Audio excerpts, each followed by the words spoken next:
Rob is here, good. All right, you should be good to go, Okay. Mr. Chairman. Good evening, everyone. I'd like to welcome you to the April 22nd, 2026 TPZ meeting. Please stand and pledge allegiance to the flag.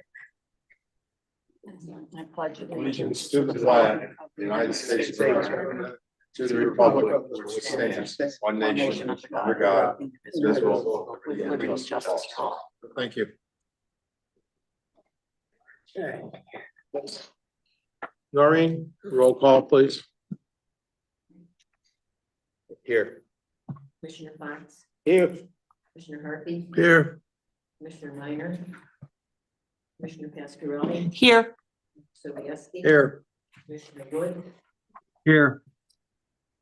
Commissioner Hoffman, Commissioner Rice Davis, Commissioner Gill. Here. Mr. Davis is online. She is online. Yeah, let's see her. Okay. All right. I'd like to appoint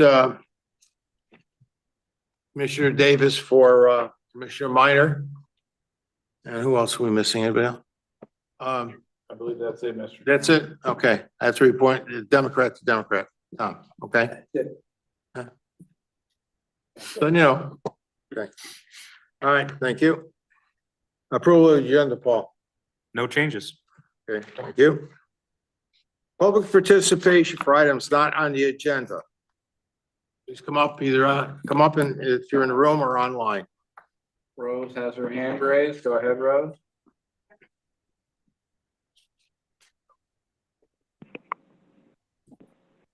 Hi, Rose Lyons, 46 Elton Drive, and I just had a quick question. I know there's no back and forth, but something piqued a question in my head about accessory dwelling units. It was being discussed on Facebook. Did we not opt out and we have our own regulations? Yes or no would be a fine answer. If you can do that for me, I'd appreciate it, and I can call tomorrow and ask you more details. Thank you. You want to answer that, Paul? You want me to? Yep, well, I can answer to the commission that we do have an accessory apartment regulation that has been in place here in Newington. Newington did opt out of the Public Act. That was specifically for ADUs. And then whatever follows from the state is whatever follows. But yes, we currently have accessory apartments specifically in our regulations. Is it accessory apartments or in-law apartments? Accessory apartments. Accessory apartments, okay. Hope that answers your question, Ms. Lyons. Thank you very much, Mr. Chairman. Okay, thank you. Anybody else? No one else online has their hand raised. Okay. Remarks by commissioners. Any remarks by the commissioners? Commissioner Woods, any remarks? No, Mr. Chairman. Commissioner Davis? I heard her say no. Okay. Public hearings. Okay, you want to read the rules? Do you have them on these slides or are they not there?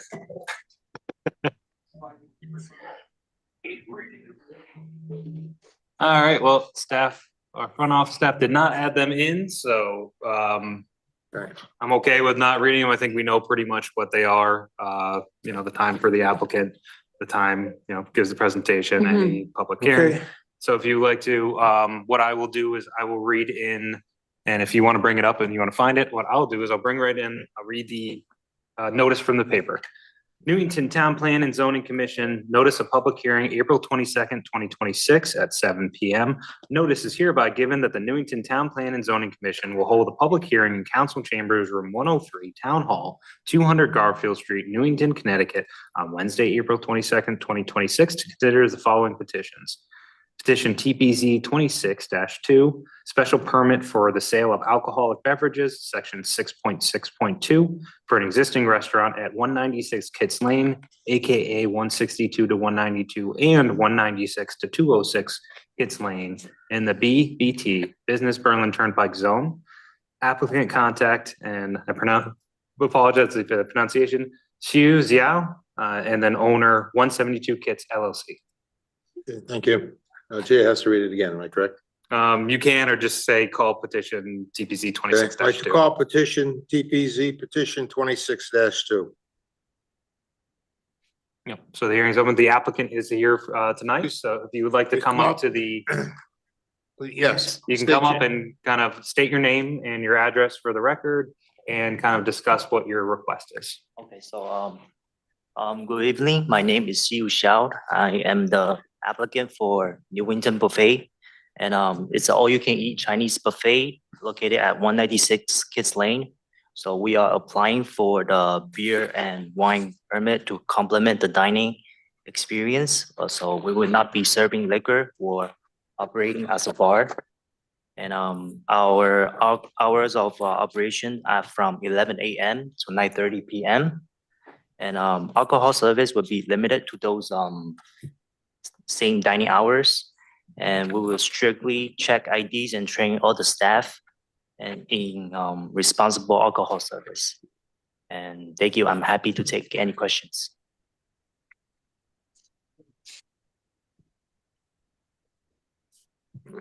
Okay. Any questions? Commissioner Fox? There's a beer and wine permit, restaurant permit, right? I'm sorry? There's a beer and wine permit. Just the beer and wine, is my for a correct? the beer restaurant? wine, yeah. Okay. Okay, yes. May I say something else now? No, I don't see any reason why I would deny it anyway. And I don't know how the rest of the commission feels or how I feel, but Yeah. I would just as soon close the hearing and move to old business. I know the Yankee game is on. I know the Yankee game is on. Commissioner Harvey? Thank you, Mr. Chairman. I'm just direct a question through you to Paul. You mentioned the radius that you couldn't have a hospital or an emergency room.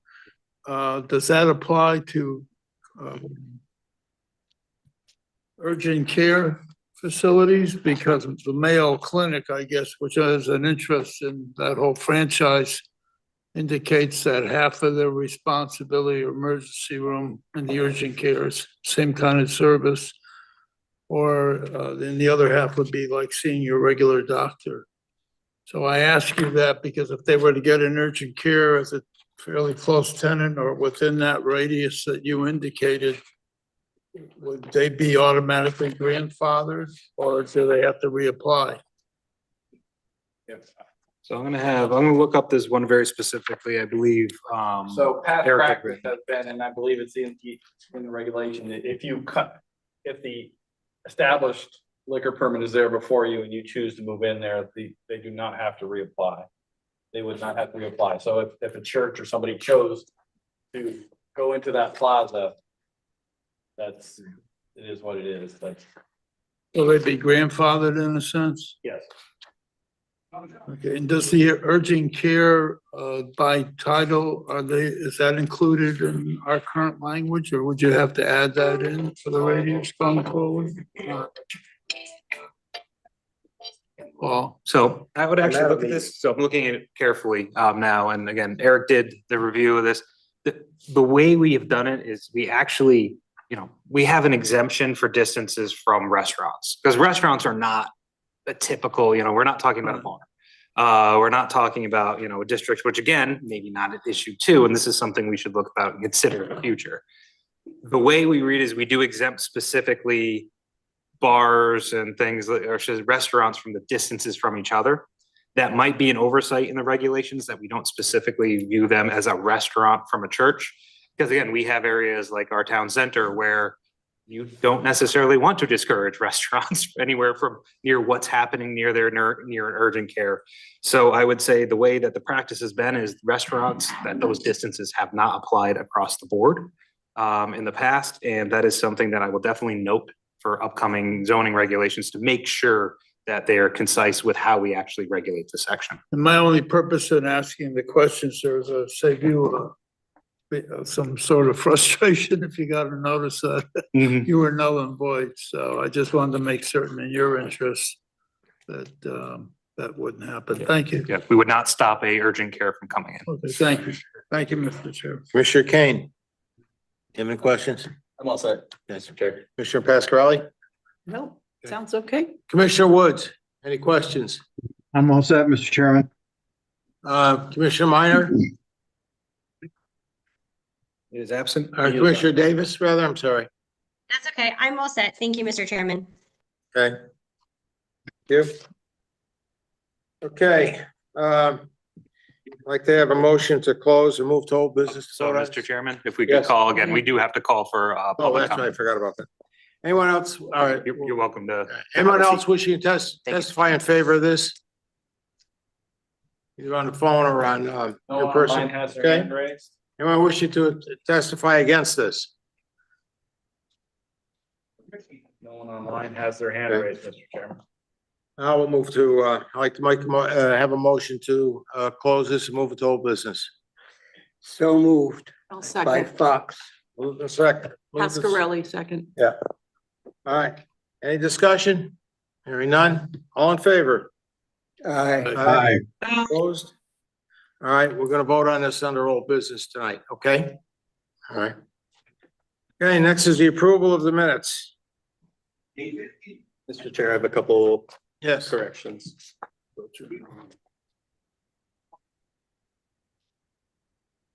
Page 7, about 2/3 down, the line that starts Commissioner Kane. There's just a typo. One thing I want to bring up, the lat meeting, it should be last meeting. I don't know how strict we are with correcting the typos in the minutes, but I did notice that, so I figured I'd mention it. And then page 13, the middle of the page, there's a quote attributed to me, Commissioner Kane, to seek a zone change and develop it as a flex type property. I don't recall saying that. I believe that might have been a different commissioner, because after that Eric speaks and then I have another comment. So I don't know if there's a commissioner that remembers saying that. I don't think I would have said develop it as a flex type property. Maybe the recording will show otherwise. And then on page 14, my second comment. 2, 3, 4, 5, 6 lines down, it says impractical, then I think then a zone change is justified. I think that should be, I think that zone change is justified. Again, 2 of these 3 are pretty immaterial, so I'm not sure what our policy with republishing them, but I want to point those out. Noreen, could you please review the tapes and check them? Yep, and I'll add.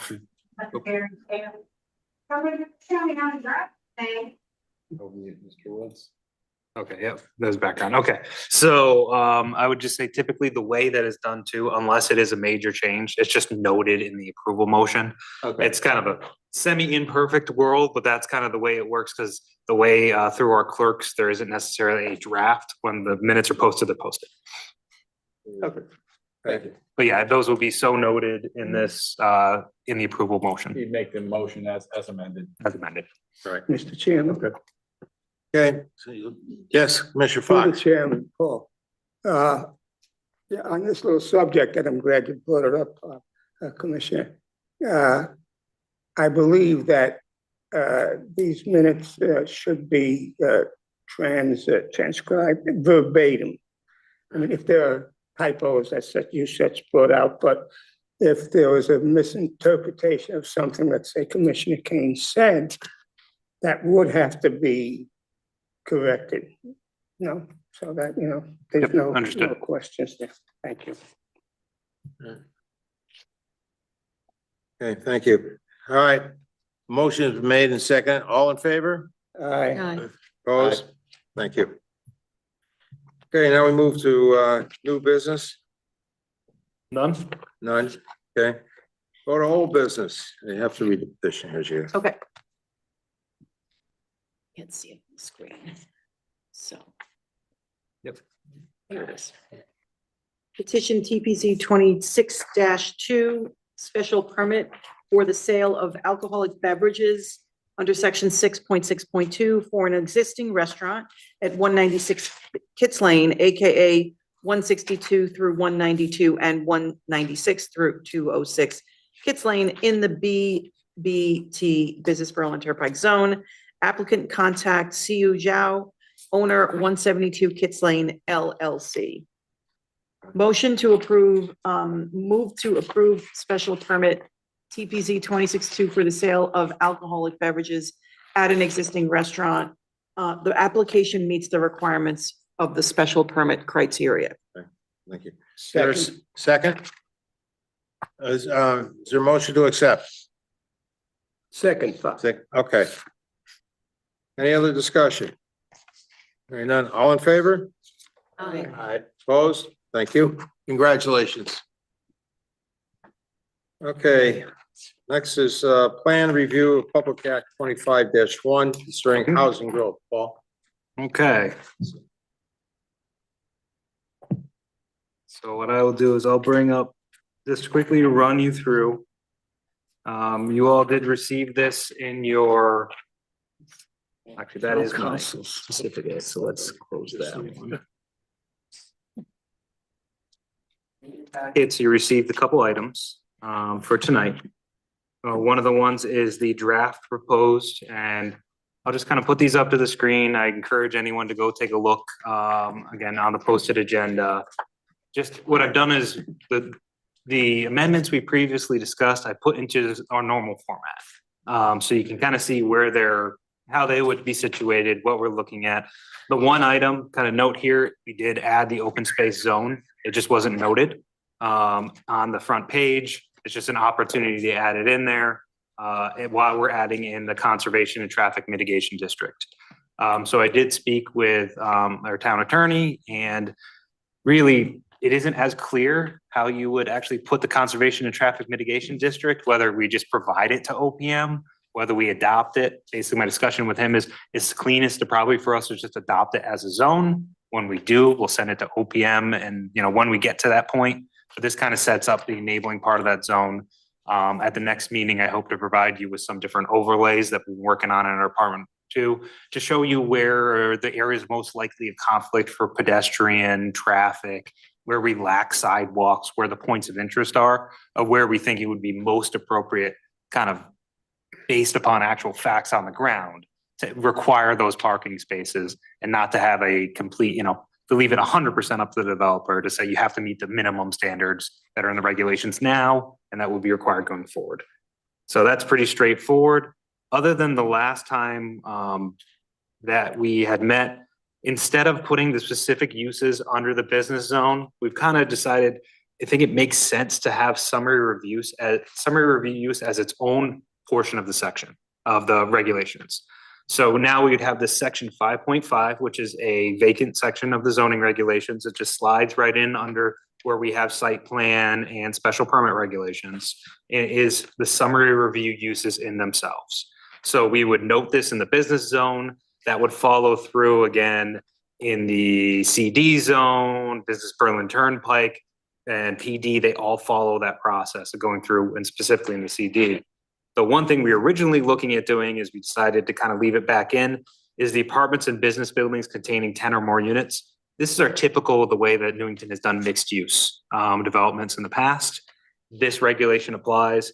Instead of striking it, leaving a gap in the regulations, and while we look, we will be updating the regulations going forward. I think it'd be most appropriate just to containing 10 or more, really segregate those out, 9 or less units that are the summary review uses, and leave these in place. So that's the same place for business buildings, same thing for the town center, same thing as you continue going through multiple different, the CD, and also in the PD zone, the regular multifamily, again, leaving that intact as it is, 10 or more units. So that's when once we get through those, again, the minor changes to WHD, just cite the specific sections of the parking regulations instead of being so prescriptive, just kind of put everything and organize into one area.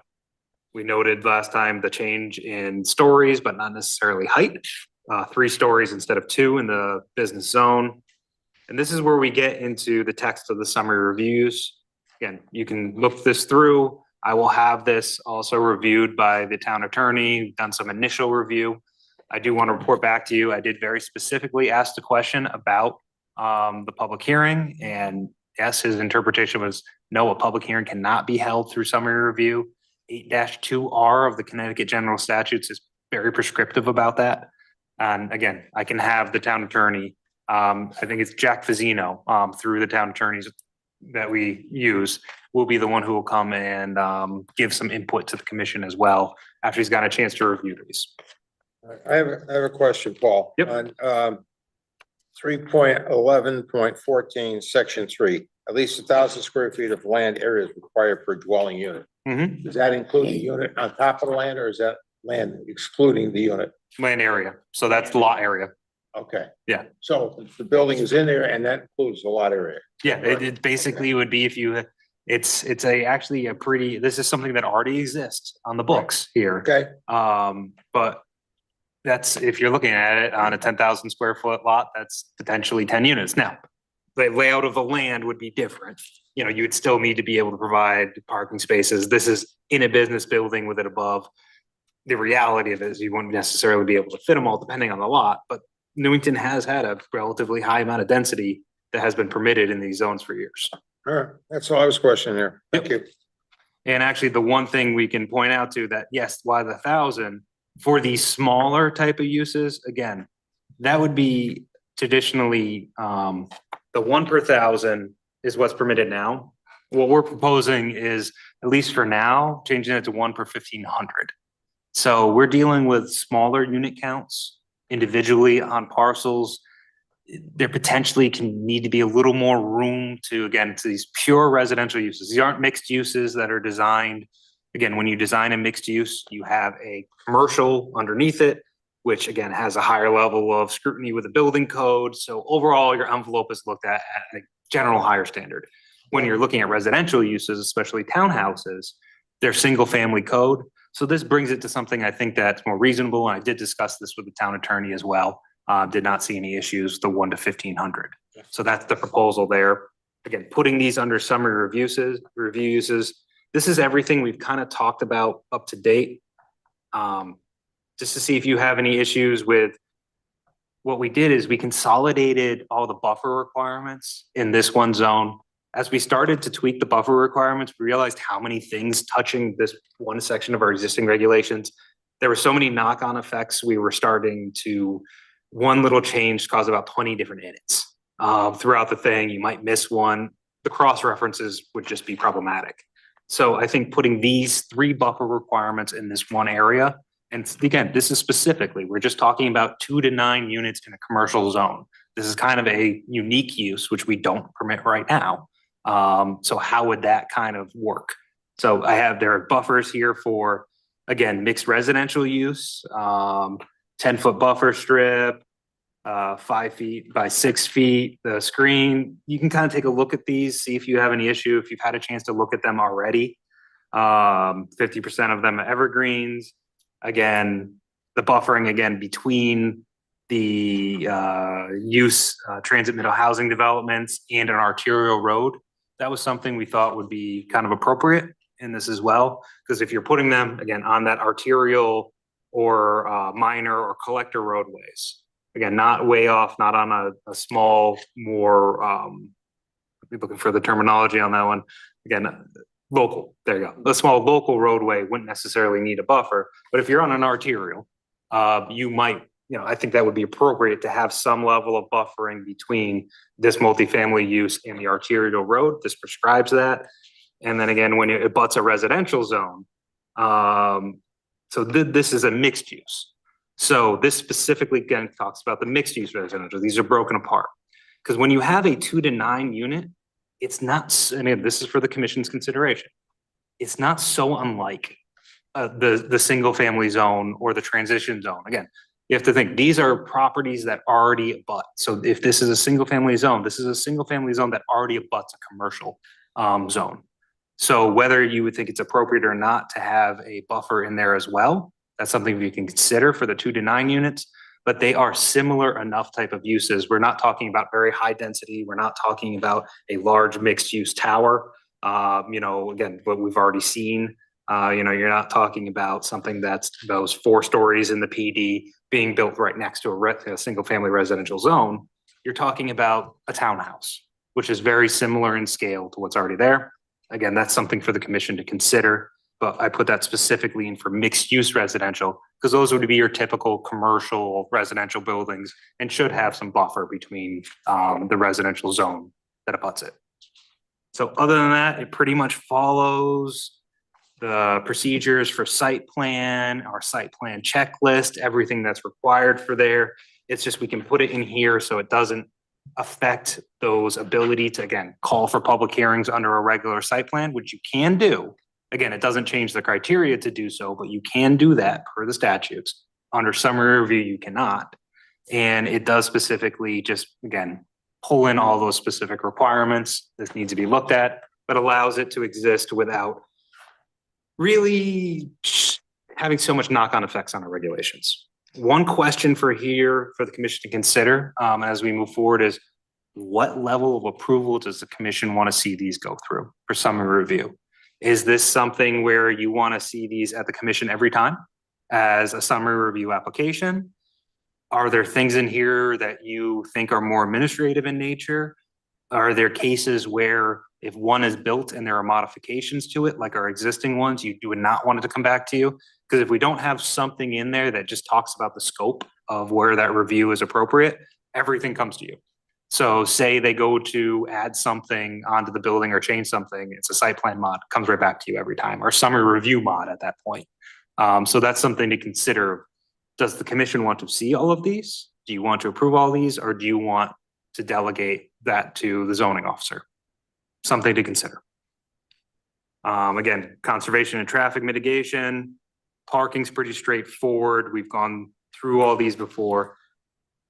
The one thing tonight, and again, we can kind of pause for questions, but I do have Mike D'Amato here as well, because there's another aspect of when we were looking at this use, we have kind of these relatively prescriptive ways of going through this now, is to think about how these more along lines will be built, what they'll look like in the commercial zones, and more so even what conversions will look like.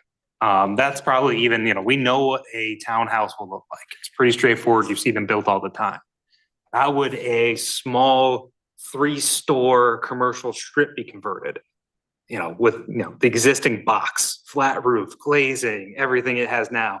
That's not necessarily what we would normally see as a residential structure.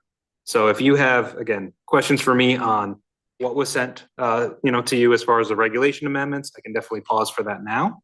And then I would like to, after that, invite Mike D'Amato up to kind of talk about these more, I'd call it form-based, to really look at what the actual development would look like, which I think would really help the commission as far as getting some idea and having some comfort with the summary review process. I think we should, as a commission, take this, think about it over till the next meeting. All right. I'm a big fan of giving you the administrative authority on some stuff, but I want to see and have formulated my own mind. I don't know how the rest of the commissioners feel, but if, for instance, the building was gray, came to us gray and they're going to change it to tan, that may not be something we want to look at. You would have administrative approval on that. If they were going to take and maybe colonial windows and put regular windows in, that may be something else. But modifications to the general building, I think, would be something this commission wants to look at. Let the commissioners think about it, digest it, and come back. That's my opinion. So Any comments? Mr. Yes, Chairman, Commissioner Harpy. Just wanted to get clarification on the state's attitude with respect to all of these things. There's so much language tonight to avoiding public participation or the public to hear something or to review a project or something. I think that's a deep undemocratic concern, and I don't understand it.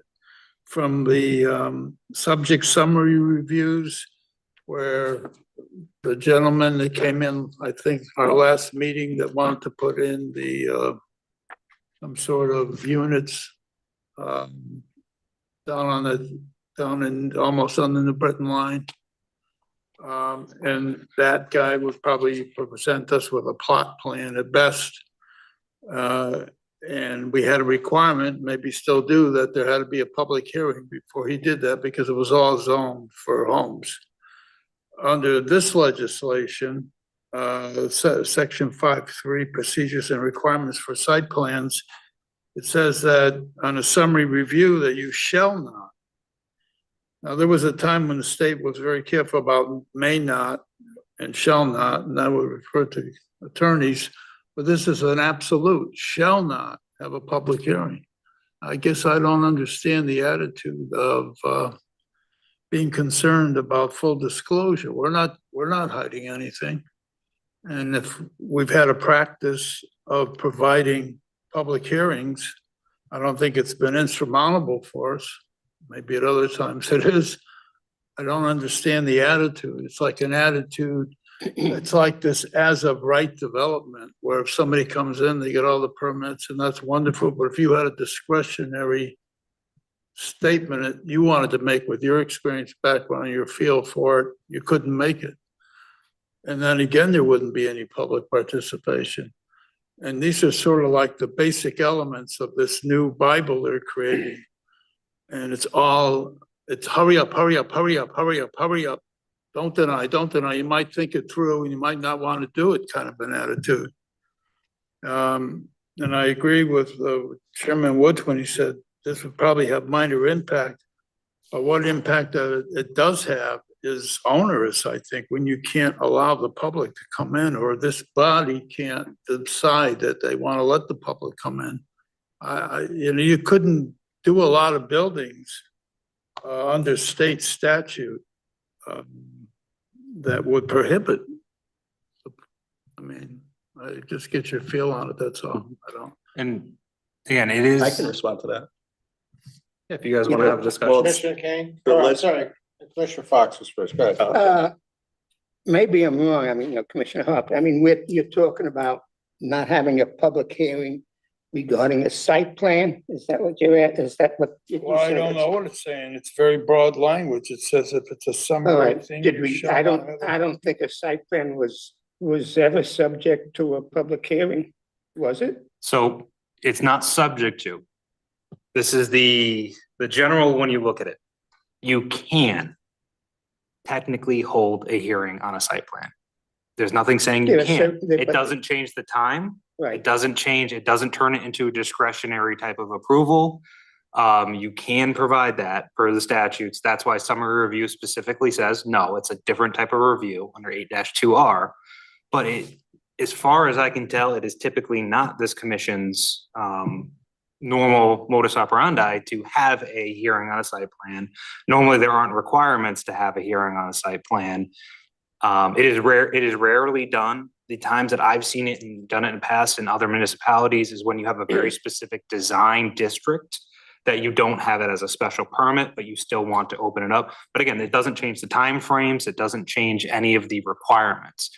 Even if you hold a public hearing, you can't look 3 properties down the way and say, well, this is gonna, your permitted use here impacts my thing over there, therefore you can't be allowed to do it.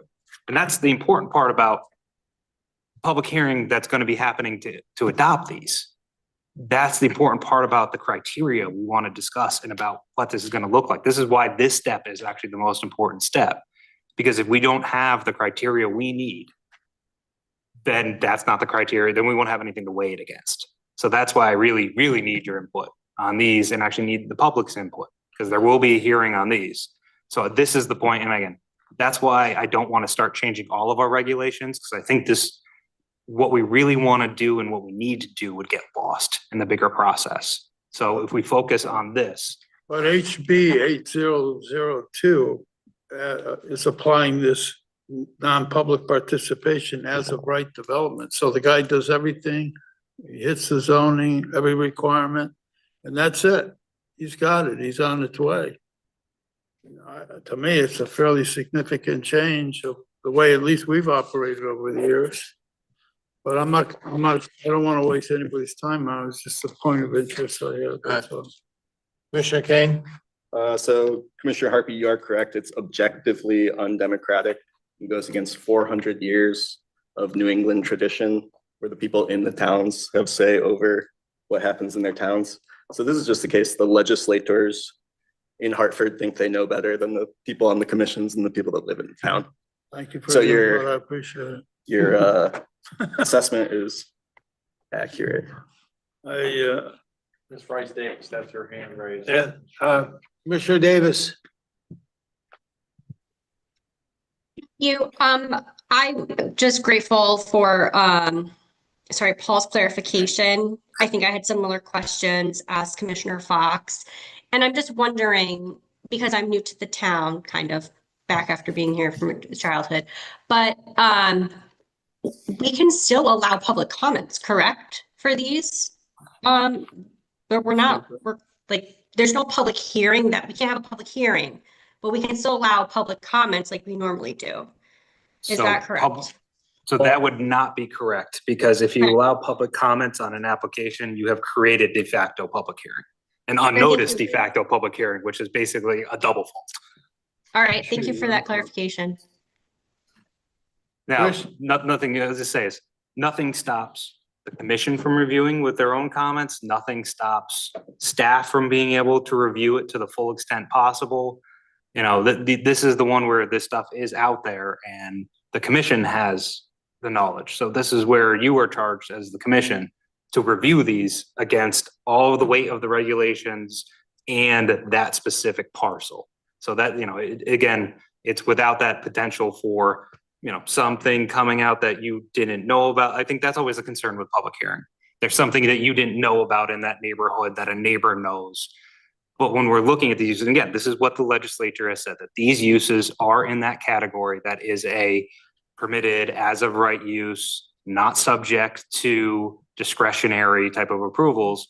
That's why the subjective approval, the conditions, including what I would like Mike to present to you tonight, matter most on these, because you don't have the ability to say adequate. The word adequate anymore can't be used. It needs to meet this threshold, this threshold. That why those buffers, there's 3 different buffer requirements in there. You can look at those, think about what you feel is appropriate. Instead of all the other language used, we used adequate buffers. That gave the commission the ability to look at it, think about what's next to it, the intensity of it. Now we just have to be very prescriptive on every use. 10 feet, this size, period. For design, we have to be the same way. This is how we want things to look. So that's how we need to react and address. Again, what the legislature has signed, you know, the governor has signed into law, what was law and effective July 1st. So, Thank you, Paul. Mr. Chairman, if I Wait, understand this correctly, if Sorry, go ahead, Commissioner Harpy. if that group came in again, those 2 gentlemen came in with their storage thing, and for one reason or another, we were pursuing it. We had talked about Tremont Street, the residents there having the right to come in and say something in public to us in a public hearing. Under this legislation, that option wouldn't exist because it says shall not. So this legislation only touches the 2 specific uses that are under summary review. So it doesn't interject, it doesn't overlay, it doesn't invalidate our existing site plan approval process. That's why we're pulling it aside as its own section. So that's the reason why after we looked at it, be like, no, it should be its own until we figure this out and until we look at the impacts of the thing. It only is transit middle housing, 2 to 9, and multi-use. So when you have a mixed use, so mixed use residential, again, mixed use residential, which is commercial on the bottom, which you're specifically defining it that way, and not residential on the bottom, commercial on the bottom, residential on top, and 2 to 9 units. That is the only thing in our regulations that will be subject to summary review the way that this is put forward. The rest stays as it is under site plan as we have now. Every special permit use, like that's in an industrial zone. No, well, now it's in a residential zone, but that's a industrial use. So the zone change for that one would require a public hearing. And then depending on what the use is, if it's a special permit use, it would also require a public hearing down the road. The only concern on that one is, yes, if they tried to put in 2 to 9 units by right on that property, that would be under summary review. But again, a property like that has deficiencies in its frontage. It has other deficiencies that they might not be able to overcome. That would be actually, I would say, one of the, like, as it was discussed in the pre-application, maybe the worst case scenario properties for a residential development under high tension power lines, right next to a railroad track, down the hill from everything else. Not exactly where you want to put your new residents living, probably not the best scenario. But this only impacts those two uses, transit middle housing, which is 2 to 9 units, and mixed use residential. Again, 2 to 9 units. That's the way we've looked at it too. In speaking with the legislatures, the intent was not, and again, this is going to be clear in our regulation. The intent was not every mixed use residential gets summary review no matter what. That was never the intent to say you can develop a 200 unit mixed use type of development and only get summary review. The way we're reviewing it, and again, I'll be discussing this with the town attorney as well, this is just 2 to 9 units. That's the realm that we're talking about. Again, this is what the state has told us to done. This is their baby step in that direction to adding more housing in, and again, making sure that it's not under that subjective, again, according to them, but we have our requirements and we can have our requirements. So we can't throw in new requirements in the middle of the process. Because that's, I think, the main concern about special permits and about hearings from a developer side is when they come into a application, they don't know the game, but they're playing. They don't know what they're going to be held against. So when it says adequate, that's something that someone might not choose to develop. If they know, okay, I need to provide this buffer, I need to provide this distance, this is the height, this is the design, they factor all that in, and they should have some confidence that the town has figured this out, this is what you'll accept. That's what they can come in and develop. It's when it's a special permit use, and this is again the reason why, the underlying reason to increase housing is when you have those subjective reviews, it does give that ability of someone saying, well, I don't feel that is adequate, even though it fits our regulations. That's kind of the underlying issue between special permit, hearing type of issues versus a as of right. And we have a lot of as of right uses in town that go through a normal site plan. All right, Commissioner Davis. Thank you. Yeah, again, Paul, I really appreciate everything that you're explaining. It's actually answering most of my questions. But I just want to clarify, this is only for this specific summary review, right? And it's only under affordable housing. It's not for like other applications that come to us. And also we are literally writing the regulations that we have to follow, that other people have to follow. So like we're literally creating the rules. Am I correct with that is what you're getting towards? So with the correction of, this is just housing period. There is no specific requirement, part of this bill that requires any of it to be affordable. I think the overall goal of increasing housing supply is to generally make the market more affordable. That's the goal of increasing supply. But there's no specific affordability requirement that is put in place by this public act. We do not currently have it in the regulations. That's something, I think we should consider when we're looking at our town as a whole, because we need to rewrite our regulations. I do have that on my agenda. That'll be after this. That's something for us to consider as we have crossed the threshold into the safe harbor for 830G to make sure we stay there in the long run. I think that's going to be a big discussion in the community.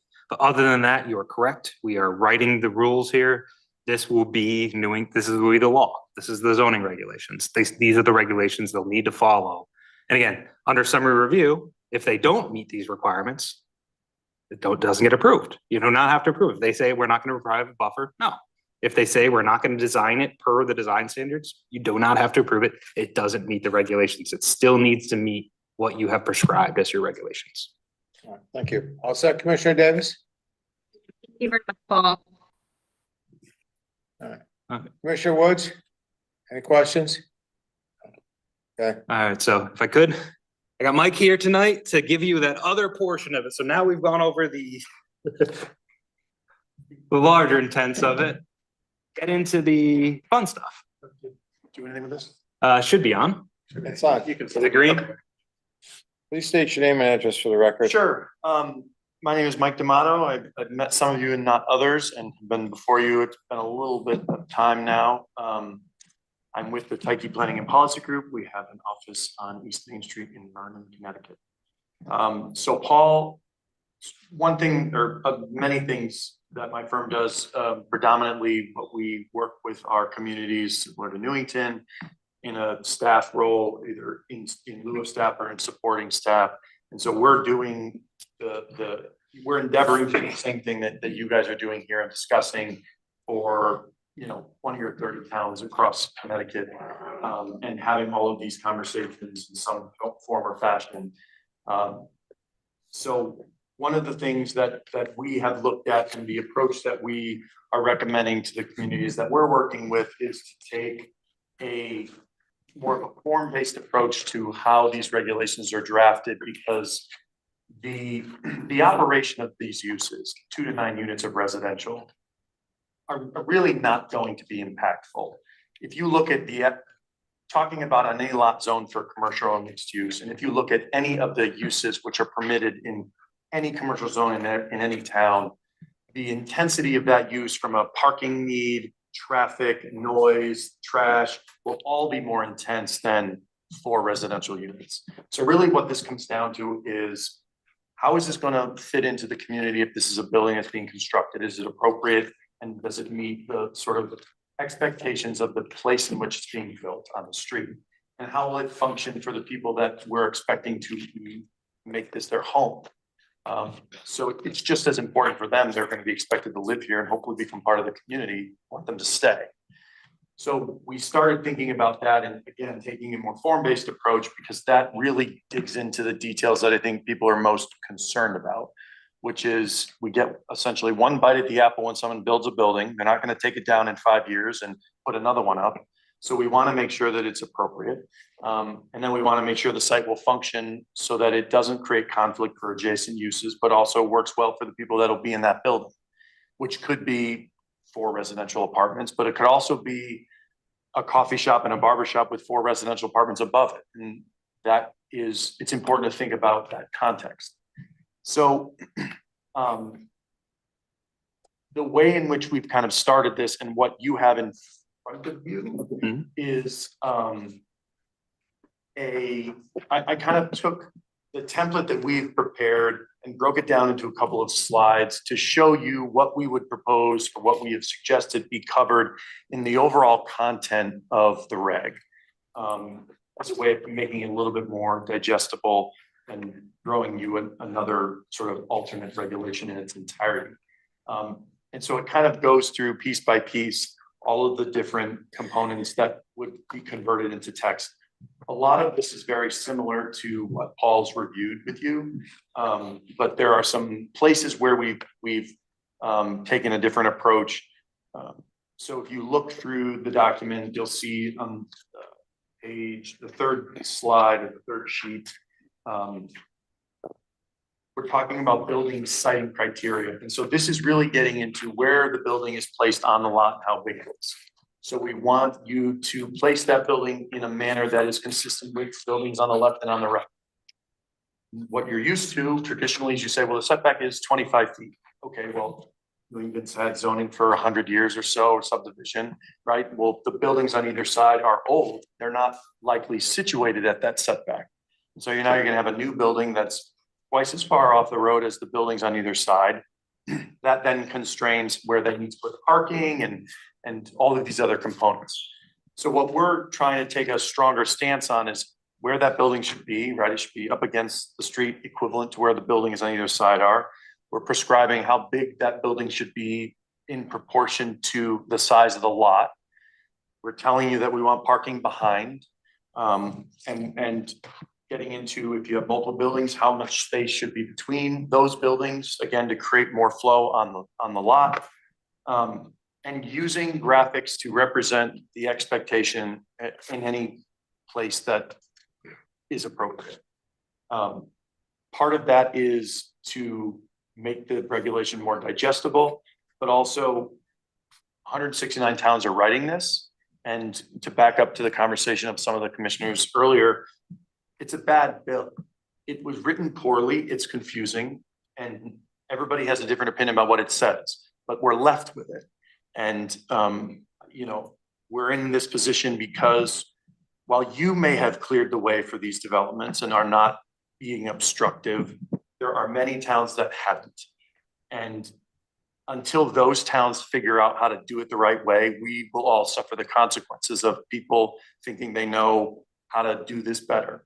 I don't think anybody believes that they do, and I'm with you that, we're sort of all left holding this bag because of a small portion of towns, but there's still plenty of them out there. And so it is unfortunate, but the other flip side to that is, and sort of why this approach is one that we're sort of trying to go forward with, is that because it feels like a lot, and because we're also being forced to do it in such a short time frame, to create a consistent way to communicate what is happening and what will hit the ground when these regulations are applied is hard to do when we have, you probably have 30 days before you have to review, send a regulation to CROG and get a hearing scheduled. So you don't have time to really engage the community and figure out how this is all going to work into deep analyses on all your zones. We don't have that. So the third page talks about the citing criteria, and then on the fourth page, page 4, which is up on the screen, we've taken sort of examples of buildings or structures that have been proposed, approved, and constructed or exist throughout Connecticut, and kind of neutralize them or scrub them of anything that is very specific, and converted them into example building types or renderings to communicate, again, what the expectation is for someone coming in under this regulation. So we're showing there sort of the symmetrical duplex. We've got a stacked duplex that's mixed use, so commercial on the first floor. Second row on the left is the perfect 6, which is one of the building types required by the bill. And then we get into more traditional, we're kind of calling multiplexes, which are, again, up to that 9 units. Bill also requires that you allow cottage cluster developments, which is what's shown on the next page, which are sort of tiny house or pocket neighborhood style developments, same number of units, but on a single lot. So again, these are example buildings from projects that have been constructed, so we know that they can exist here in an area of the state that has snow and gets rain and all the other things that, we typically see great examples of buildings that are built in places that they don't need air conditioning and heat, and they don't plow snow, and not great for Connecticut, but these would work. And then on the last row there, we have example conversions. So I think this is really where you ought to focus your attention. You don't have raw land. People are not going to be showing up to say, I've got my 5 acres. I'd like to put my 9 houses, 9 units. You're going to be looking at redevelopment. And so these are, again, examples of real buildings and sort of a continuation of the conversation for design and how we would expect that those buildings would be improved when the use got converted. We're not asking them to take the building down. We're not asking them to move it. We're not asking them to fundamentally change the roof structures or anything like that, but we are asking them to increase how that building interacts with the street and to create pedestrian elements so that it doesn't feel like these folks are living in a building that used to be a retail strip plaza. That's not, I don't think that's productive for anybody, people living in the building or people living in the neighborhood. So we're trying to show ways that could be done through, again, feasible improvements. I'm going to take a breath and stop in case I made a promise at the beginning of the meeting that it wasn't as complicated as it seems. So I don't know if I'm holding up to that promise, but I will stop if anybody has questions. Excuse me, Mike, I have a question. Sure. Going back to this cluster here, the top right-hand corner. Yep.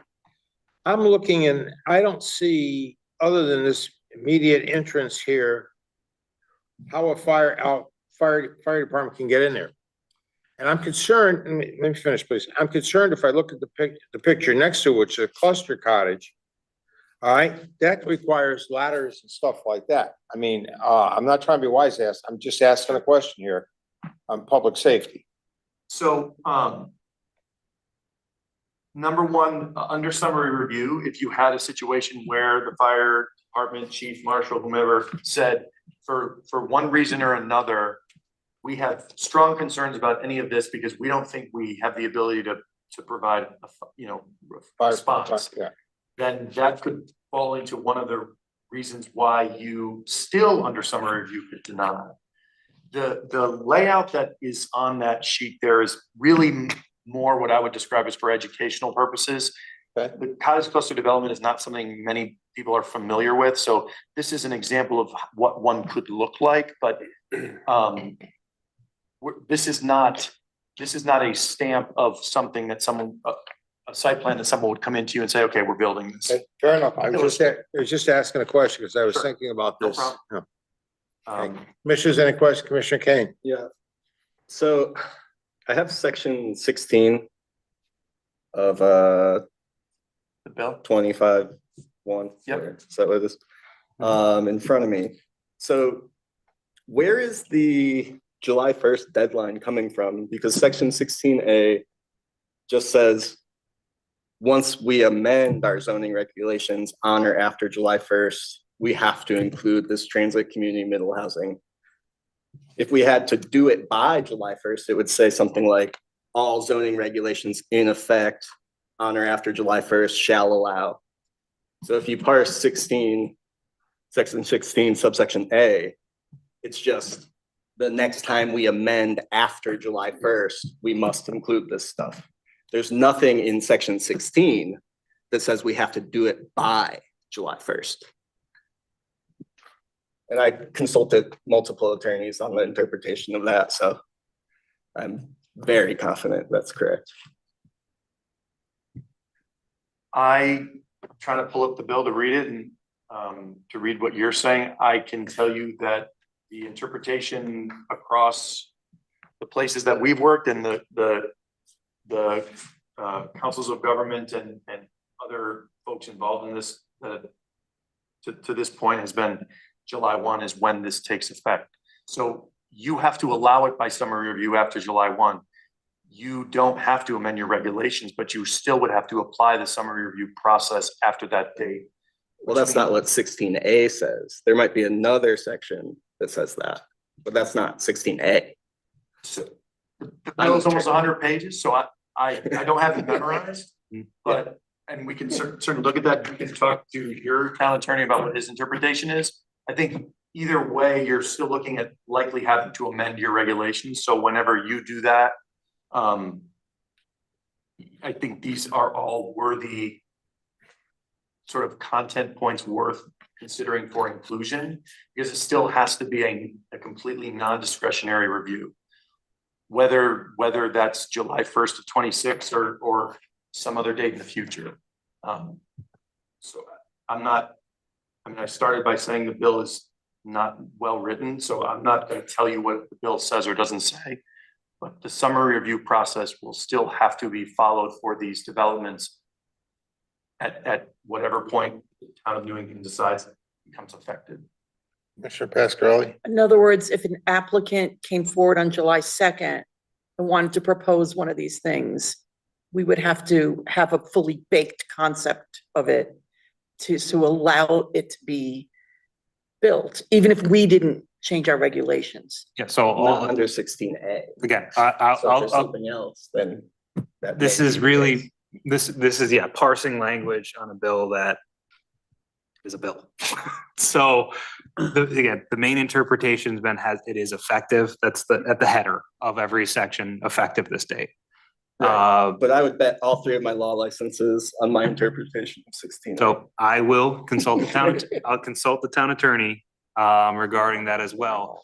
But as far as the side, so we'll pull back for a second to kind of get to Commissioner Pascarelli's kind of question is, if we don't have regulations in place, we're kind of look at what we have for our existing requirements and apply the summary review to it. So whatever the underlying setbacks in the zone, whatever the non-discretionary part of the landscaping is in there, we could apply, but we wouldn't have anything more to apply. So we would be limited to if we do not have the regulations amended, we'd be limited to what we already have in text that is not a discretionary review. That's staff's interpretation of as well. I will talk to the town attorney on the interpretation of when it's effective, but then again, as far, conversations with the legislature, that this is the intent of this bill is it effective July 1st. Mr. Okay, Chair, Commissioner? Okay, would the 2 to 9 be most conducive for our downtown area? I don't know how familiar you are with the center. Would that be a pretty good fit? Well, so Yeah, that on a would be read part line. of what's included. You have to allow it on any lot zoned for commercial and mixed use. So it will have to go basically all up and down the Berlin Turnpike. What's that, PD and BBT. BBT, your business town center, commercial. You have those little portion up by the mall, New Britain Avenue. Business zone. Yeah, the B zone is like New Britain Avenue, Stoddard and Hartford Ave, those little intersections, those are business zones. But we wouldn't know at this point whether there's even enough room to construct those units. Well, so, and this gets back to what Especially Paul on the was, pike, right? your regulations will prescribe that. So, they can't say, we're gonna put this building in, we're gonna have 9 units and it's gonna be 10 feet wide, right? So by prescribing how the building has to be located on the lot and how big it is, how wide it is, where the parking is placed, all those things, you are essentially giving them the building blocks to put together a site plan that complies. So yes, if they can't get a building that meets the building code and, a driveway to get vehicles off the street, and they can't provide for anything that would be required by health code, fire code, then they can't do it. But from your perspective, they have to be afforded the opportunity to at least take all these pieces that you're gonna put into this regulation and see if they can get them to shake out on that lot. Is there all of these things, or should they, or are they now codified?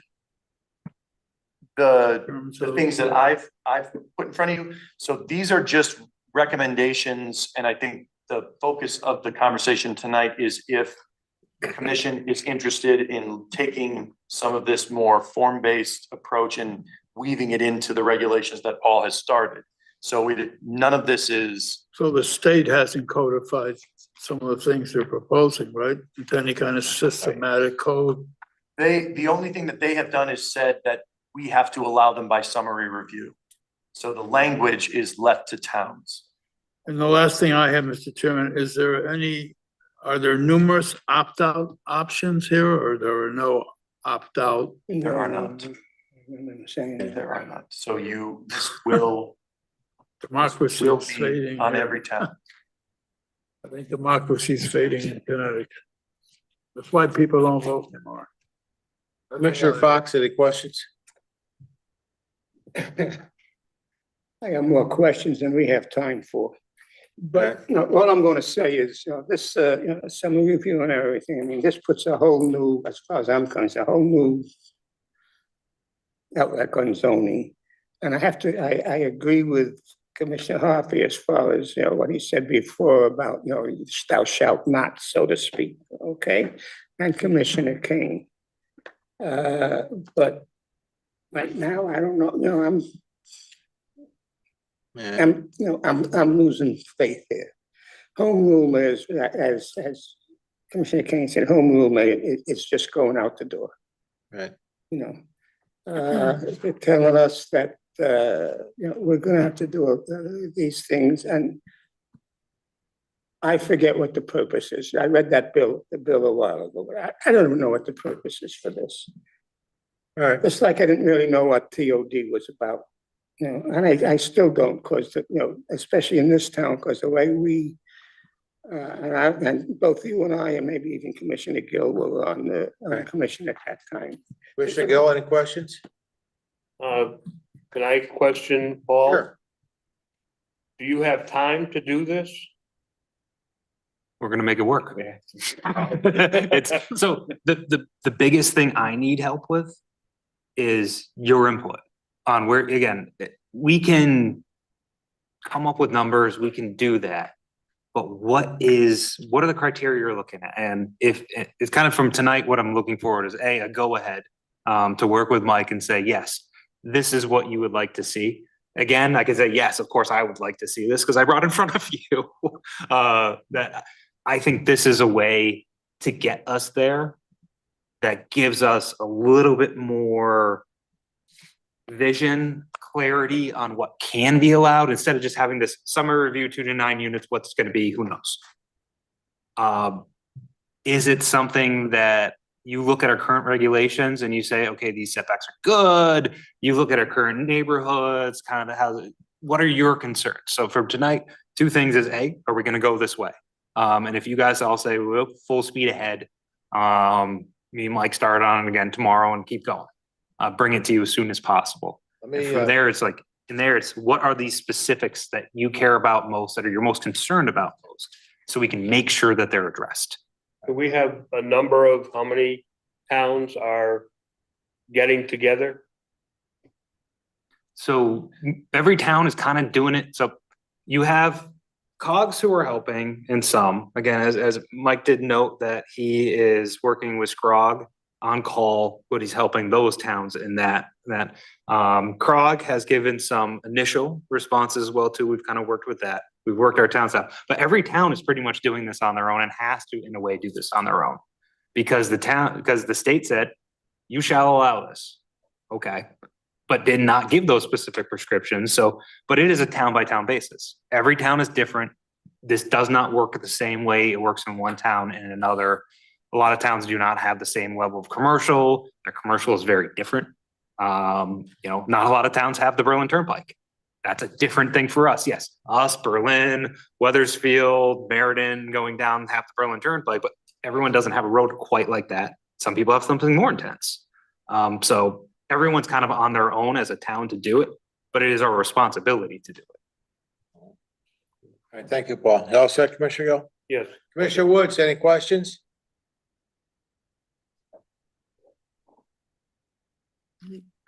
If you said something, you're on mute, Steve. Well, Commissioner Woods? I'm sorry. No, Mr. Chairman, I'm somewhat intrigued by this. I don't see it impacting Newington in a large scale.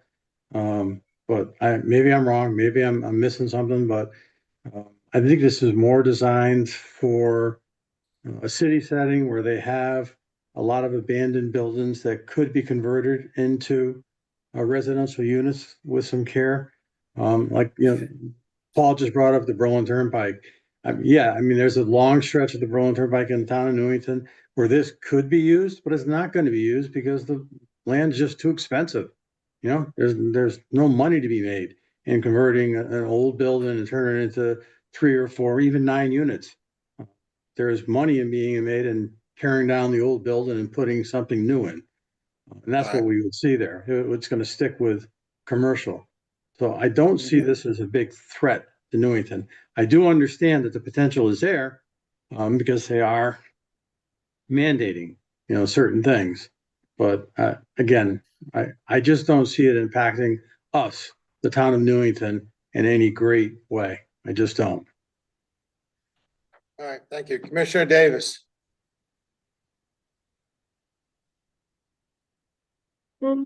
Jens, I appreciate Commissioner Woods's comments. And I think that we should just really do what Paul's asking, give him exactly what we want so that everything is straightforward. And I will defer to the more experienced commissioners regarding what we're going to put in the regulations. But I think this is a great opportunity for us to work together. And I just appreciate Commissioner Woods's perspective. That's all. Thank you. All right. Yes, Commissioner Kane. I just want to clarify, I do think middle housing is a great idea, and I would like to see these regulations affected. I just am pointing out that we do not have to rush for the July 1st deadline unless there's another section of the act. So I am in favor of this stuff. I did review it all, and I do have a couple substantive comments. One grammatical comment. I think we should use the serial comma, otherwise known as the Oxford comma, in the regulations. I agree. This is just a rough draft. Yeah, it is a rough draft, but actually I'm a big proponent of that because it's fun, a little aside, it has cost money on a contract that I worked on before in a dispute. It was a $20,000 Oxford comma. So now I know the value of the Oxford comma. Okay. Okay, great. And then Just a comment about the green space buffers. Most people must have noticed we had an incredible amount of deer damage around town this winter, thousands and thousands of dollars of deer damage. So I just have a concern about maybe putting something in, well, I guess it says they must maintain a dense screen year round.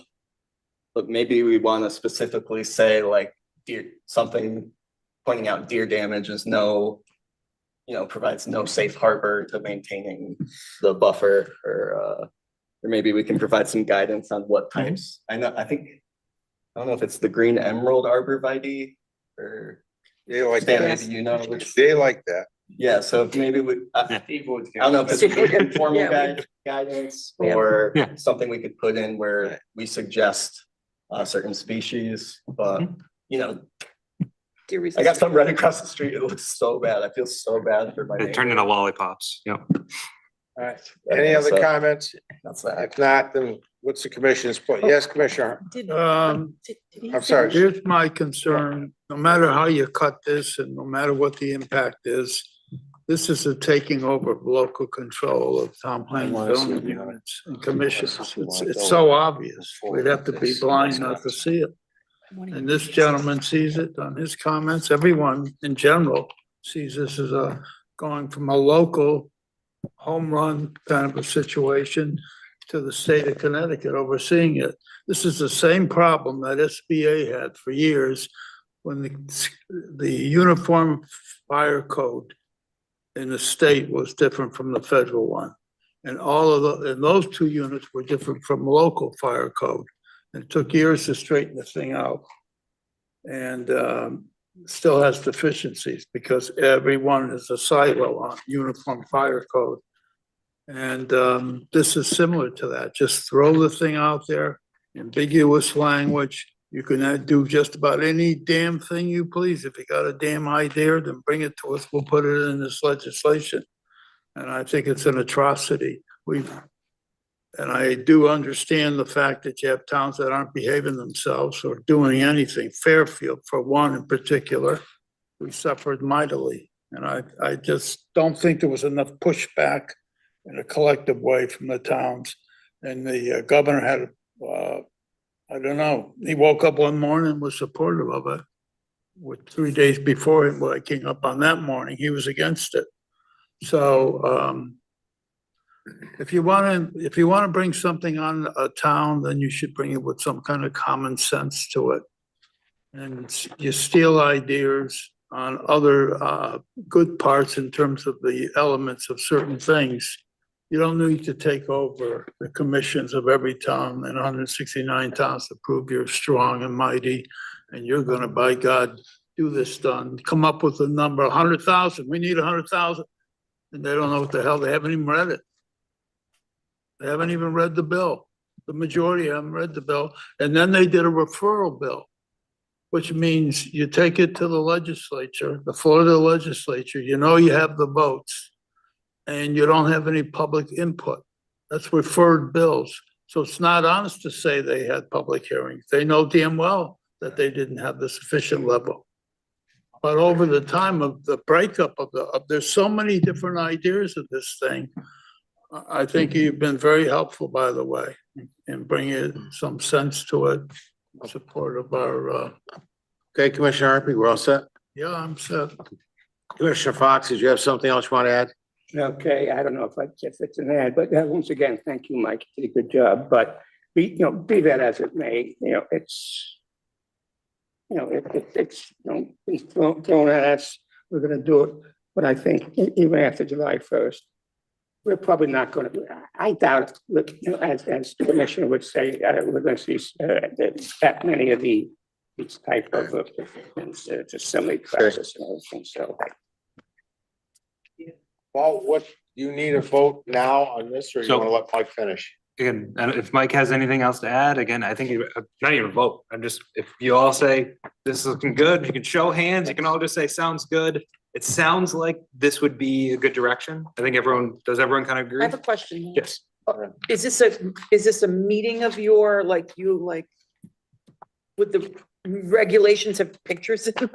Like what's, oh, okay. Yes. So I like that idea. Yeah, and that's kind of the concept. That's kind of the question for you Like too. a What cross-bringing level of, okay. what level that I think, and this is gonna be a good, I think this is a good start for us too, and what we're gonna be looking at in a regulation update as well.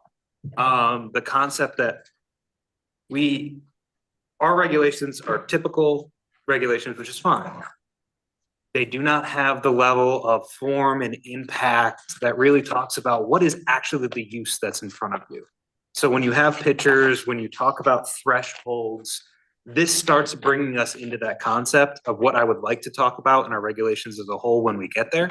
So I think this is good for starting off the process. And again, this is the thing, what level of detail do you want? Is one of these okay?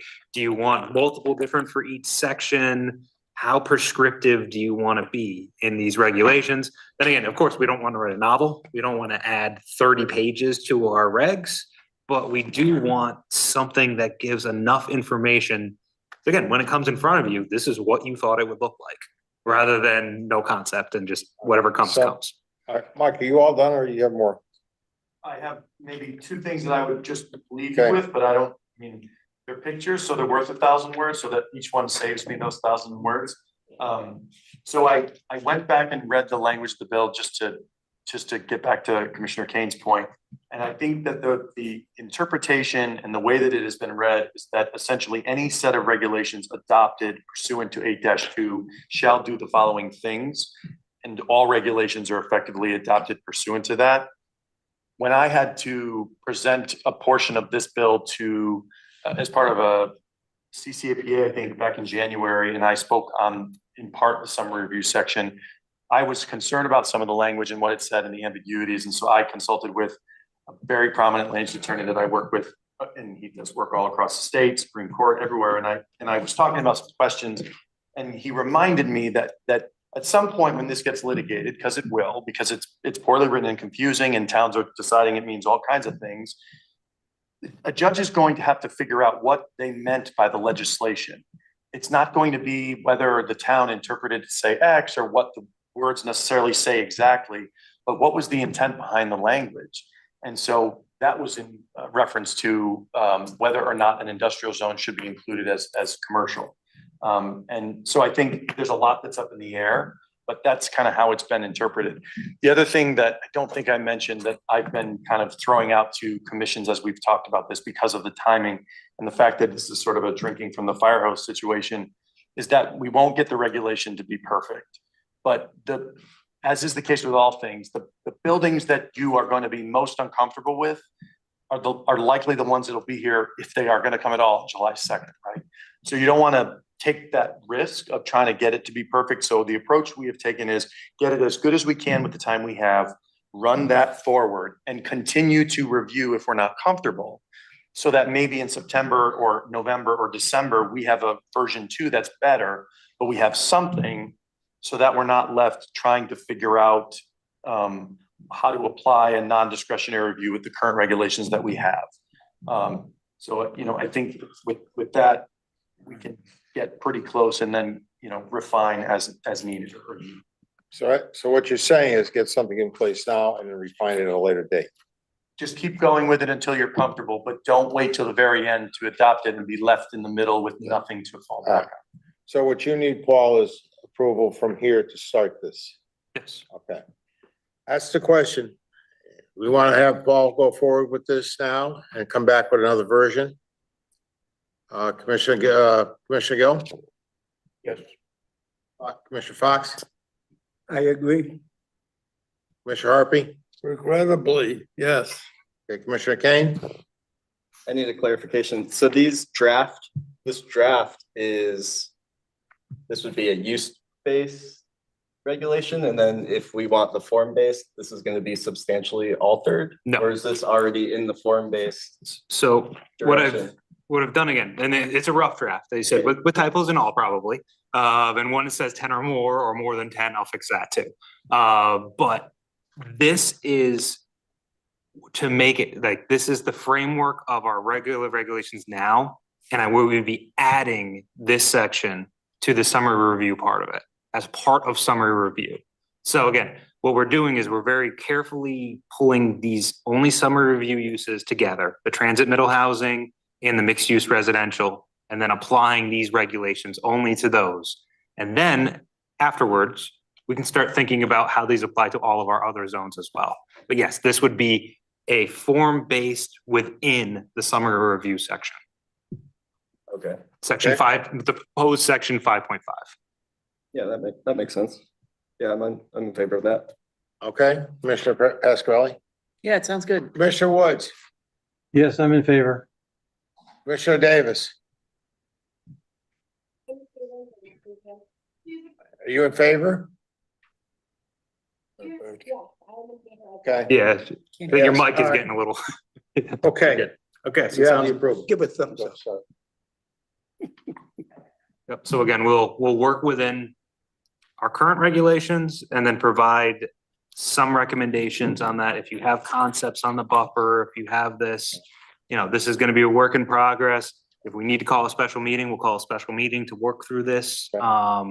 I'm happy to do that work with you. I know that's extra time for you as well. You guys let me know. I'll work with Stanley, I'll work with the chairman to get through this stuff, to figure out when's the best time for us to get together and work this, and get it done. Mike, are you gonna start doing this week or so, or next week? Yeah, Whatever Paul sets time. We will work at whatever speed the commission needs Okay. us to work at. All right. All right, thank you, Mike. Great presentation. Anytime. Okay. Additions for scheduling, Paul. Yep, so this is just for the commission's information. We'll probably put it out in the paper. Pretty straightforward. Another place of physical recreation, a place of activity for indoor kids gym facility at 1581 Southeast Road.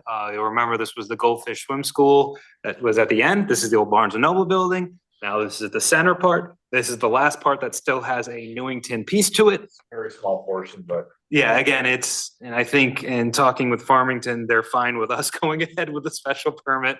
And this is almost split, right, between us, actually part of it, or is this mostly? most of this use is in Farmington, smaller portions in Newington. So again, this could be something to consider. We'll get this out to you as well. If the commission considers that small portion and Farmington to go to, but again, Farmington was happy to have us run the special permit process. The applicant is willing to do so.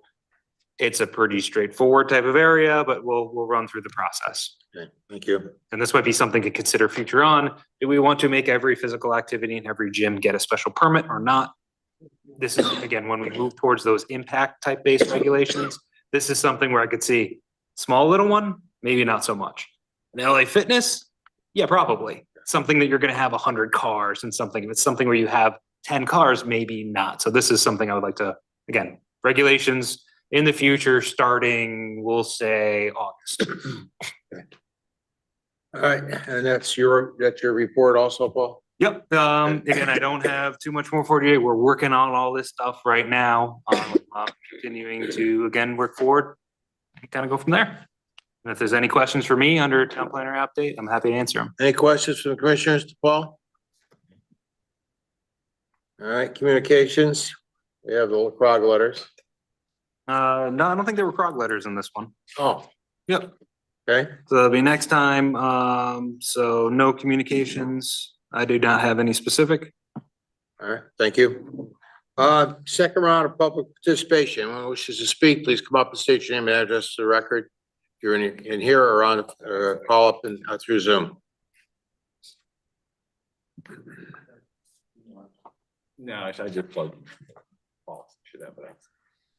Yeah, you were running the Zoom meeting. Yeah, it's nice. And it kills her. Gail Draco, 21 Isabel Terrace.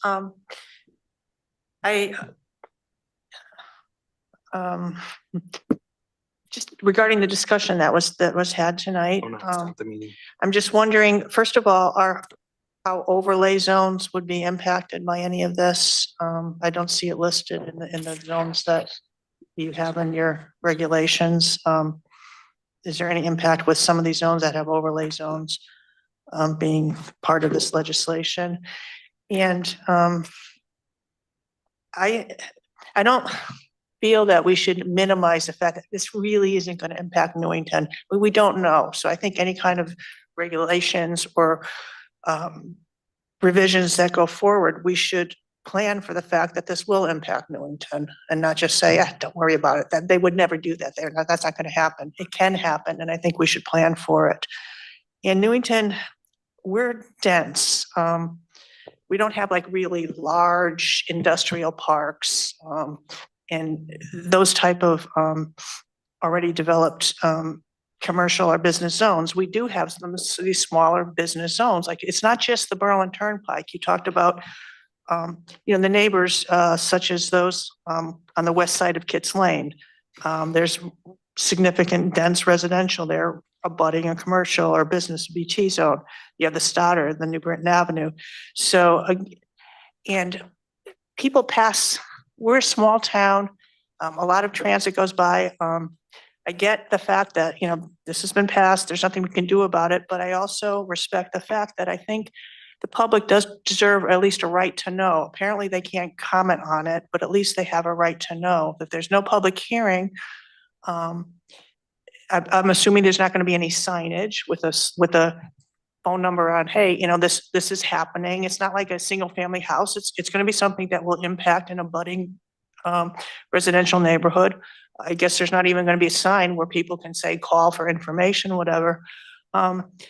What opportunity does the public even have to know that this is going on? I mean, you guys are wonderful, but a lot of people don't watch TBZ, so they're not even going to know what is going on in these places. I wish that you could, and we can't even come to, even if we do find out what's going on, for the most part, we can't come to a TBZ meeting and talk about it because it's an item that's on the agenda. So we wouldn't even be allowed the opportunity to speak about it or question or ask. I just ask if there's a way that you can creatively kind of find a way where the public can at least have a chance to comment or,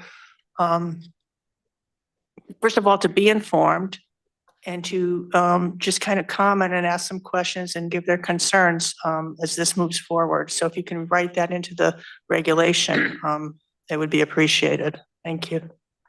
Thank you, Gail. Paul? Please take those under advisement. Okay. Oh, no, we had a technical difficulty. The meeting appears to still be going. Eric's laptop died, making sure it wouldn't be fun without a Zoom fund here. But yes, I will re-review and also I will definitely have a discussion with you as well. So you'll take open the open space and the overlay zones and look at those. Yep, again, we want to make sure through this process that the general public is aware of what's going on and they have input into it. Yep, and I think that'll be the key thing of when this regulation goes to actually public hearing for the actual regulation itself. People look at it, provide input, like people can be looking at this right now and providing input to me as well. I'm pretty easy to reach. People do call me, people do email me. I'm always happy to talk to residents. I'm always happy to talk to commission members from all the commissions. So just reach out, let me know what your concerns are, and we'll kind of keep working on it. Yes, you might want to put something up on our website too. All right, thank you. Any other public participation? Anybody online, Eric? So Rose does have her hand raised, and unfortunately, have you been able to log back in yet? Yeah. Hold on, let's see what you're doing. Because we lost control of the host. So you're logged in with 2, right? Yeah. That's why I don't want to. Yeah, well, I think we're gonna have to do that.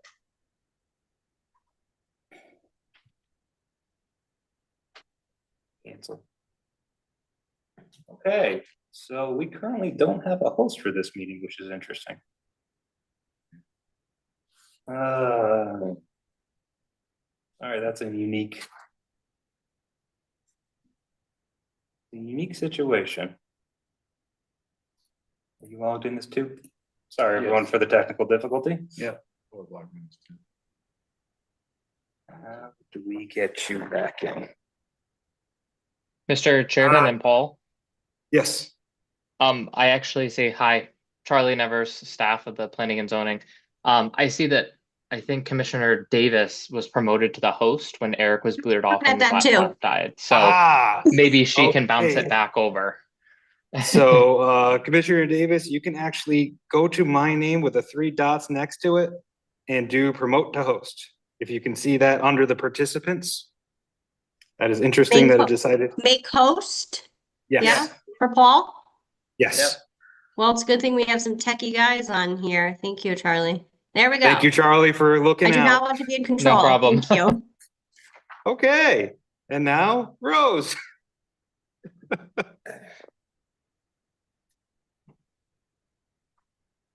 Rose Lyons, 46 Alton Drive. I'm getting a complex here. Last night I waited till 1:15 to talk to the town council and raised my hand 3 times and didn't get recognized. Dana had to call in and tell him I was waiting. I'm listening to your conversation and laughing. I don't want to keep you any longer.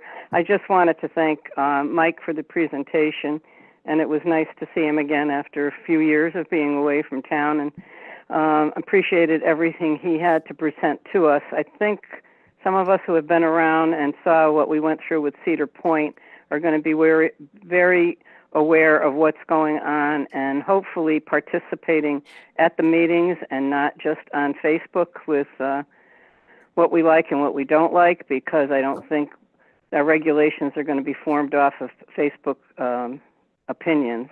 With that being said, once again, Cedar Point, we learned a lesson, I think, with that. There were several points that I think Andy Brucker went over with them, and I think the color was even changed as to what people had thought that it was going to be. So I'm very happy to see that we're being proactive with this, and have a good night. Thank you for not going till midnight. Thank you, Rose. Okay, remarks by commissioners. Oh, I'm sorry, was there anybody else online? No, not that I'm aware of. Nope. I think Rose is saying it's still raised, but I think, You can lower it. yep, I can lower it. Okay. Okay, remarks by commissioners. Commissioner Harpy. Paul, did you get a chance to go down to Culver, to look at that project again?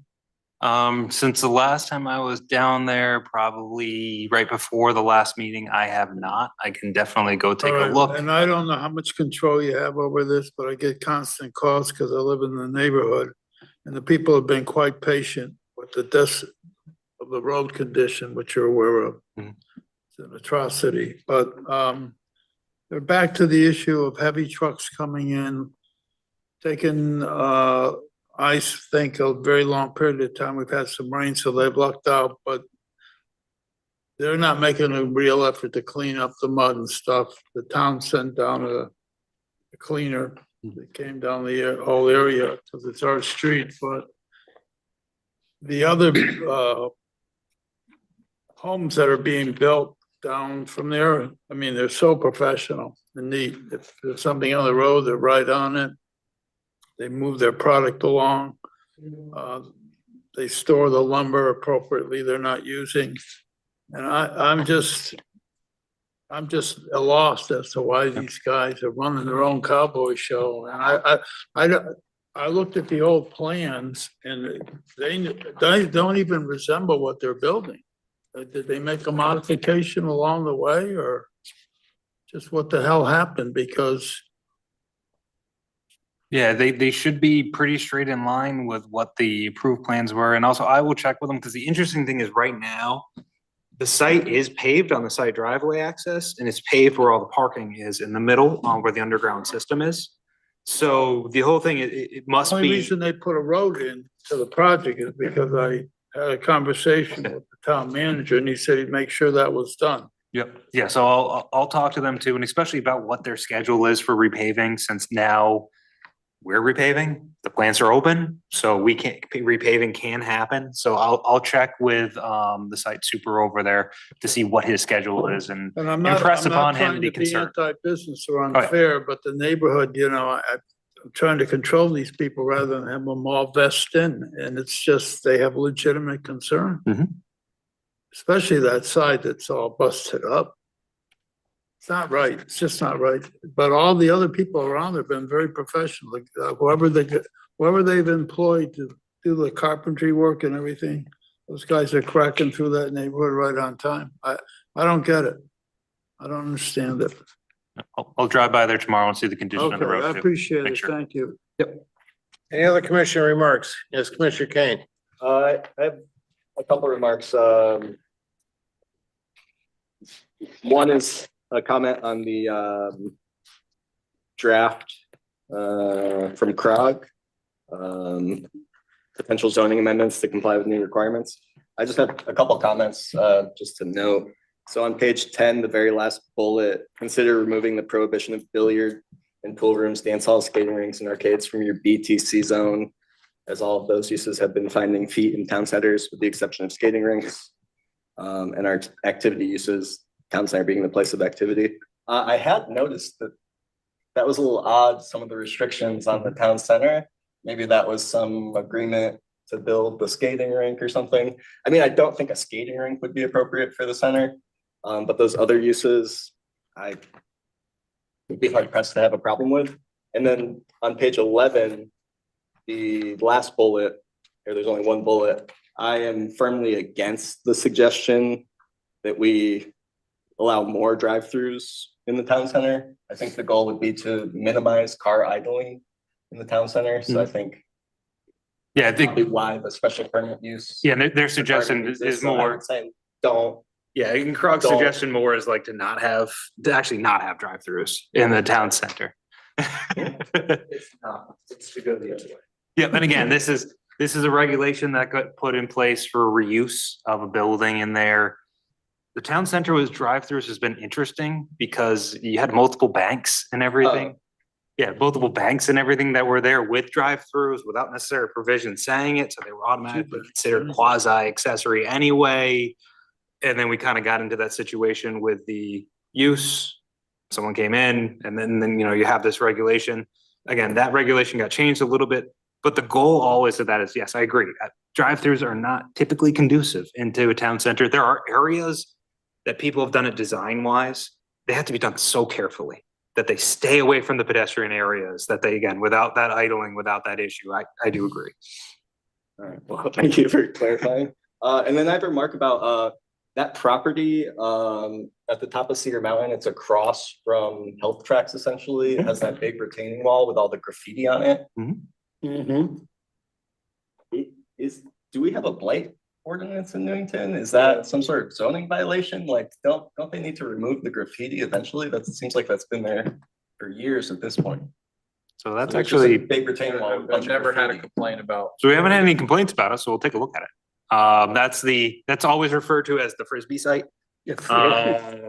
Then that's been questions, asked about it. That's the first They- piece. Completely neglected. don't I know. think that they will be, the main thing on that site is too, there was, again, it's a gas station, car wash, an electrical vehicle showroom. The EV showroom concept, especially with the way that it happened with the state legislature, no one kind of eased the rules, so that's kind of a hard use. I believe they'll probably be coming back in front of you at some point to talk about that site. I know it's kind of been sitting there, but yeah, we can reach out to the owner to figure out what's going on with the back there. They also have a ton of Material. materials, random materials. They also have a ton of, is it Tree of Paradise? You haven't? That's Tree of what Heaven, the yeah. Spy lantern flies like. They just have a ton of it growing everywhere. So Yeah, I don't know it's if we can. under redevelopment, that'll be that's the something, blight or anything. yeah, something to look at on, with an invasive species, you can't call like, okay, it's growing on that one. It's blight is tough when it comes to vegetation, especially on an unbuilt site, because that's technically unbuilt. The back was actually done because of the wetland approval and the permit expiring. So they did the area that was in the URA to make sure that they were done with that, but the rest of the site never got built out. That's why it's kind of that oddball, some pavement, and they just stopped. Pavement stopped because they wanted to complete and finish their wetland permit before it expired. Oh, okay. And then I think the state was up on Cedar Mountain last year and they were like marking all the places where there was rebar. I don't know if they were marking the property markers with like orange tape, They could have but I been, think It could have been. so. that's. Yeah, there's been surveyors Yeah, up in state that area roads, as well. Whatever they're surveying, they're surveying. Okay. All Okay, right, Commissioner Kane? thank you. Commissioner Pascarelli? Commissioner Woods? He's already in the pool. Okay, Commissioner Davis, you have any questions? Or any comments? All set. Thank you, Commissioner. I have none, so with that, we will. I'll entertain a motion to, my closing remarks here, thank everybody for being here. I know it's kind of a rush meeting, but we're trying to get this thing done because we're in a time constraint. James is gonna be. With that, I'll entertain a motion to adjourn. So moved. To a second. All right, all in favor? Aye. Opposed? Thank you. Have a good night, everyone.